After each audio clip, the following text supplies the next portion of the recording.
നമസ്കാരം. ലൈവിലേക്ക് എല്ലാവർക്കും സ്വാഗതം. പൂമുഖം ആരംഭിക്കുകയാണ്. ഈ എപ്പിസോഡ് നമ്മോടൊപ്പം അതിഥിയായി ഡോക്ടർ മുരളീധരൻ നായർ ചേരുകയാണ്.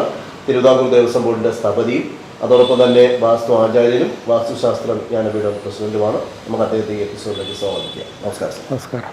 ഇന്ന് നമ്മുടെ ഒരു ചോദ്യം എന്ന് പറയുന്നത് വർക്കലയിൽ നിന്ന്, തിരുവനന്തപുരം വർക്കലയിൽ നിന്ന് ജനാർദ്ദനൻ ഇത് കാണണം, കണ്ട് കാര്യങ്ങൾ മനസ്സിലാക്കുക എന്നുള്ളതാണ്. അപ്പോൾ ജനാർദ്ദനൻ ചോദിച്ചിരിക്കുന്നത്, ജനാർദ്ദനന് ഷെയറായി കിട്ടിയ, കുടുംബ ഷെയറായിട്ട് കിട്ടിയ 5 മക്കളിൽ ഏറ്റവും ഇളയ ആളാണ്. അപ്പോൾ അതിൽ ഷെയറായിട്ട് കിട്ടിയിട്ടുള്ള ഭൂമി അത് 4 സെന്റ് ഭൂമിയാണ്. കണ്ണായ സ്ഥലത്താണ്, റോഡിൽ വർക്കല കണ്ണായ സ്ഥലത്താണ്, റോഡ് സൈഡിലാണ്. അവിടെ വീട് വയ്ക്കാനാണ് ജനാർദ്ദനൻ തീരുമാനിച്ചിട്ടുള്ളത്. അപ്പോൾ ആ വീട് വയ്ക്കാൻ ജനാർദ്ദനുള്ള പ്രധാനപ്പെട്ട പ്രശ്നം എന്ന് പറഞ്ഞാൽ ഈ ഭൂമിയിലാണ് ജനാർദ്ദനന്റെ അച്ഛനും അമ്മയും അടക്കിയിരിക്കുന്നത്. അത് അടക്കം ചെയ്ത് സംസ്കരിച്ചതാണ്, ദഹിപ്പിച്ചതാണ്. എത്ര വർഷം വരും? അത് 12 വർഷം എന്നാണ് പറഞ്ഞത്. 12 വർഷം, അതെ 12 വർഷം മതി ജയിപ്പിച്ചു. അതിൽ തെങ്ങൊക്കെ വെച്ചു. അത് കായ്ഫലമായി കായ്ച്ചു നിൽക്കുന്ന ഇതാണ്. പക്ഷെ അതല്ലാതെ വേറൊരു വസ്തുവില്ല. അപ്പോൾ പുള്ളി ആ പടപ്പെട്ടിരിക്കുന്ന ഒരവസ്ഥയാണ്. അപ്പോൾ എനിക്ക് അവിടെ വീട് വെക്കാമോ? മറ്റുള്ളവരൊക്കെ പറയുന്നു അച്ഛനും അമ്മയും മരിച്ച ഭൂമിയാണ്, അതിൻ്റെ പുറത്ത് വീട് വെക്കരുത് എന്ന് പറയുന്നുണ്ട്. എന്താണ് അതിനുള്ള ഉചിതമായിട്ടുള്ള ഒരു പോംവഴി? എന്നെ സഹായിക്കണം എന്നാണ് പറഞ്ഞിരിക്കുന്നത്. അല്ല, ഇത് ഇപ്പോൾ ഈ ക്വസ്റ്റ്യൻ എതിർപ്പ് തന്നെ ഒരുപാട് ആൾക്കാർക്ക്, ധാരാളം ആൾക്കാർക്ക് ഇതിങ്ങനെ സംഭവിച്ചിട്ടുണ്ട്.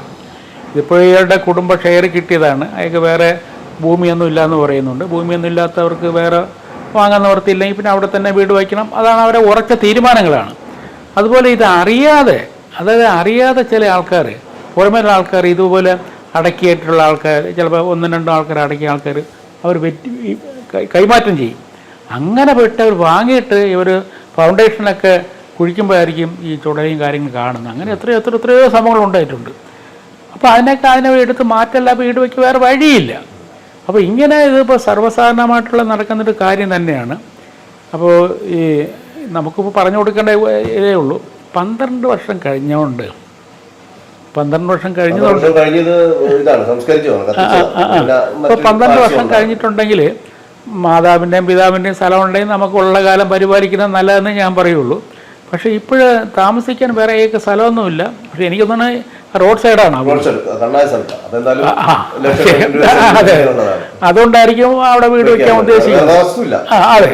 അപ്പോൾ അതിന് ചെയ്യേണ്ട വഴിയെന്ന് പറയുന്നത്, നമുക്ക് ഇതിപ്പോൾ ഈ എപ്പിസോഡ് കേൾക്കുന്ന എല്ലാവരും അവർക്ക് മനസ്സിലായിക്കോട്ടെ.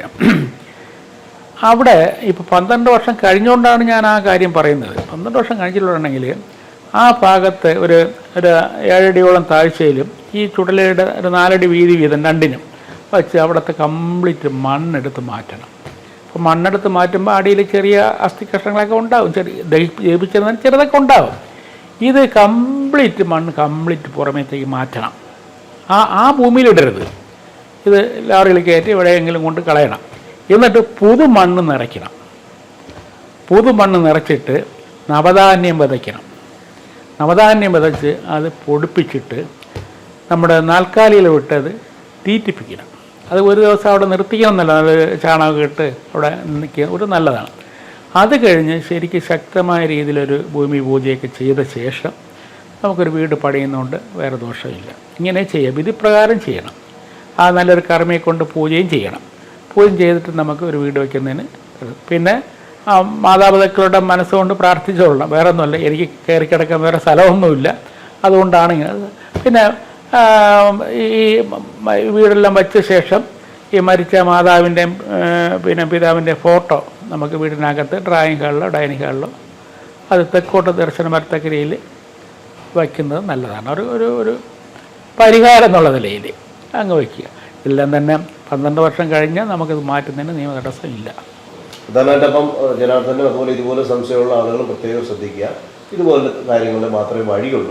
വേറെ നിങ്ങൾക്ക് ഓപ്ഷൻ ഉണ്ടെങ്കിൽ ചെയ്യാം. ഇല്ല, നമുക്ക് ഓപ്ഷൻ ഇല്ല, ഇത് മാത്രമേ ഉള്ളൂ എന്നുണ്ടെങ്കിൽ തീർച്ചയായും ഇവിടുത്തെ ഈ ഉള്ള മണ്ണ് മാറ്റിയതിന് ശേഷം പുതുതായിട്ട് മണ്ണ് നിറച്ച് ശാസ്ത്രവിധി പ്രകാരം അത് പൂജയൊക്കെ ചെയ്ത് നിങ്ങൾക്ക് വീട് വയ്ക്കാം. അതിനകത്തൊരു തടസ്സവും ഇല്ല എന്നുള്ളതാണ് മനസ്സിലാക്കുക.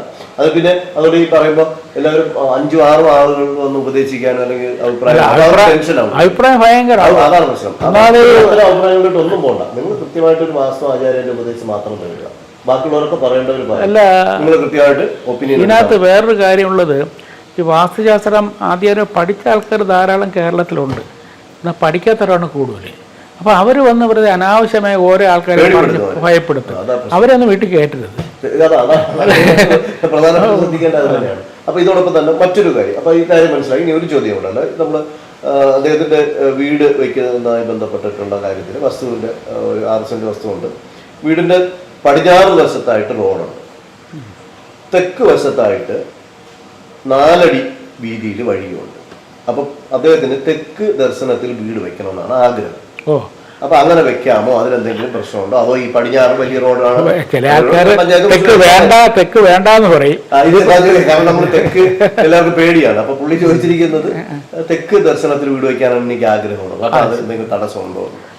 ശരി, മനസ്സിലായി. അപ്പൊ തെക്ക് ദർശനം വരുമ്പോൾ അവിടുത്തെ വീതി കുറഞ്ഞ റോഡാണ്, 4 അടി വഴിയേ ഉള്ളൂ. നമുക്ക് കാറോ അല്ലെങ്കിൽ മറ്റ് സംഭവങ്ങളൊന്നും അതുവഴി വരാൻ പറ്റില്ല. അല്ല, കാറ് പിന്നെ പോണ വഴി ഉണ്ടോ? ഉണ്ട്, പടിഞ്ഞാറ് സൈഡിൽ കാറ് പോണ വഴിയുണ്ട്. ഏതായിരുന്നാലും ഈ രണ്ടും കൂടെ ചേർത്ത് പറയാം. ഇപ്പം നമുക്ക് എപ്പോഴും സ്വാഭാവികമായിട്ടൊരു വീട് വയ്ക്കാൻ ആഗ്രഹിക്കുമ്പോൾ കാറ് കയറുന്ന വഴി അത് ആൾക്കാർ ഇപ്പോഴും എടുക്കുകയുള്ളൂ. അത് ഇയാൾക്ക് പടിഞ്ഞാറ് ഭാഗം സുഖമായിട്ടുണ്ട്. അതുകൊണ്ട് എൻ്റെ അഡ്വൈസ് വേറെ ഒന്നുമില്ല, തെക്കിനെ ഞാൻ മാറ്റി പറയാം, തെക്കിനെ ഞാൻ അനുകൂലിക്കുകയുള്ളൂ. എന്നാൽ വണ്ടി കയറണ്ടേ? ഇപ്പോൾ ഈ ഒരു വ്യക്തി ഇങ്ങനെ പറഞ്ഞാൽ അടുത്ത തലമുറ അയാളുടെ മക്കളും അല്ല മരുമക്കളും പിള്ളേരൊക്കെ വരുമ്പോൾ ഈ പിതാവിനെ ചീത്ത പറയുള്ളൂ. അതുകൊണ്ട് നിങ്ങളൊരു കാറ് കയറത്തക്ക രീതി വഴി പടിഞ്ഞാറ് ഭാഗത്ത് ഉള്ളതുകൊണ്ട് തീർച്ചയായിട്ടും പടിഞ്ഞാറോട്ട് പിന്നെ ദർശനം കൊടുത്ത് വയ്ക്കുന്നതാണ്. കാരണം എൻട്രി ഉണ്ടല്ലോ, കാറ് കയറത്തക്കിൽ ചെയ്യണമായിരിക്കും നല്ലത്. അല്ല, തെക്ക് ഭാഗത്ത് തന്നെ വേണമെന്നുള്ള ചില നക്ഷത്രങ്ങളുടെ കണക്കെടുത്തിട്ട് ഈ തെക്ക് ദർശനത്തേക്ക് വേണമെന്ന് പറയും. നക്ഷത്രം അത് ഭാഗ്യദിക്കിൻ്റെ കണക്കെടുത്തിട്ട്, ഉദാഹരണം ഉത്തര നക്ഷത്രം, ഞാൻ ഉദാഹരണം പറയണം, ഉത്തര നക്ഷത്രത്തിൽ തെക്ക് ദർശനമാണ് ഏറ്റവും നല്ലത്. എല്ലാവർക്കും അതാണ് നല്ലത്. അപ്പോൾ ഉത്തരത്തിന് പടിഞ്ഞാറൻ ദർശനത്തിന് നല്ലതാണ്. അപ്പോൾ ഒരുപക്ഷെ അങ്ങനെയാണെങ്കിൽ പടിഞ്ഞാറ് കാറ് കയറത്തക്കിൽ ഒരു എൻട്രി കൊടുക്കാം, തെക്കോട്ട് വേണമെങ്കിൽ ഇയാൾക്ക് പിന്നെ ഭൂഭാഗത്തിൽ വെച്ച് കഴിയുന്നതിൽ തടസ്സമൊന്നുമില്ല. ആഗ്രഹം നടക്കട്ടെ. തീർച്ചയായും. അപ്പോൾ ഇതിൽ ടെൻഷനൊന്നും വേണ്ട. നിങ്ങൾക്ക് തെക്കോട്ടാണ് വയ്ക്കണമെന്നുണ്ടെങ്കിൽ തെക്കോട്ട് വയ്ക്കാം, ഏറ്റവും അനുയോജ്യമാണ്.